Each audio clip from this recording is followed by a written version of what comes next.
Almost 3 weeks after the real Brexit, more and more British companies are complaining about the trade agreement with the EU. The bureaucracy costs time and money. Anger is particularly great among fishermen.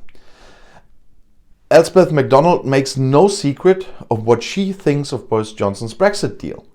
There is a great deal of disappointment and anger that you have failed to keep the promises you have repeatedly made to this industry, the executive director of the Scottish Fishermen's Federation wrote to the British Prime Minister.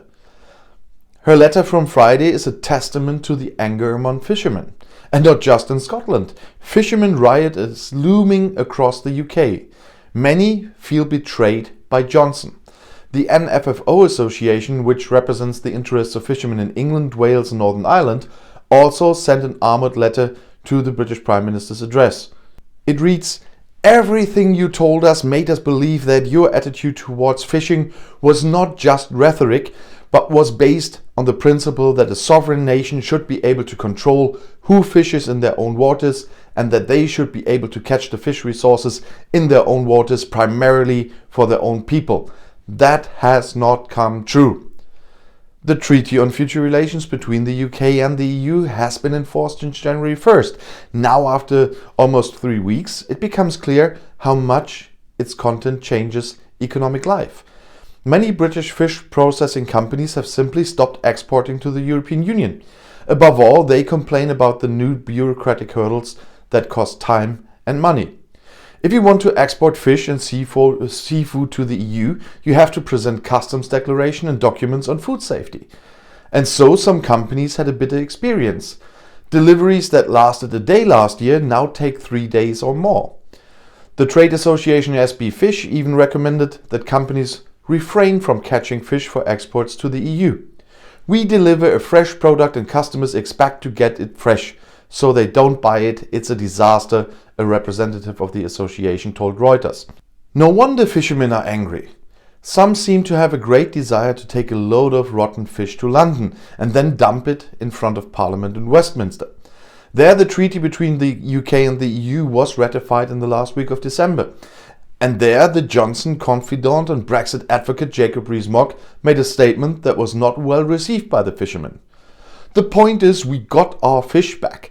Now it's British fish and they are better and happier," the Tory politician responded last week to criticism from an MP who accused the government of being a disaster for the fishing industry. Rees-Mogg's claim may not have been taken seriously, but it must sound like a mockery to many fishermen. Not only the fishing companies are complaining about the bureaucracy that has to be dealt with that the Brexit brought with it. Retailers in the textile industry, whose clothes and shoes are mainly manufactured in Asia, also have a major problem. According to Johnson's Brexit deal, goods that are manufactured in Bangladesh or Vietnam, for example, are now subject to customs duties when they are delivered from the UK to the EU. Only products that have been processed in the UK can be exported duty-free to the European Union. These rules also apply to deliveries from the UK to Northern Ireland. In order to prevent border controls on the Irish island, Johnson had already agreed in the exit agreement with Brussels that Northern Ireland would de facto remain part of the EU's internal market. And so there are goods controls between Great Britain and Northern Ireland. And the result is, in the past 2 weeks, many supermarket shelves in the province have remained empty. Many companies find it difficult to comply with the regulations that are now in force with their previous staff. In any case, discontent in the British economy is increasing, and with it, the pressure on the government. At a press conference on Christmas Eve, at which he presented his deal, Johnson had above all pointed out that there would be no tariffs and no quotas in the future. That is mostly true. When journalists asked whether there would still be trade barriers and all kinds of bureaucratic hurdles, the Prime Minister did not respond, and he definitely knows why he didn't. The government only publicly admitted that this was the case in early January. Johnson's Cabinet Secretary Michael Gove said there will be trade barriers in the post-Brexit world. He explicitly mentioned food controls, customs declarations and safety certificates that were now needed. The government expects that there will be more truck traffic jams on the motorway to Dover in the coming weeks.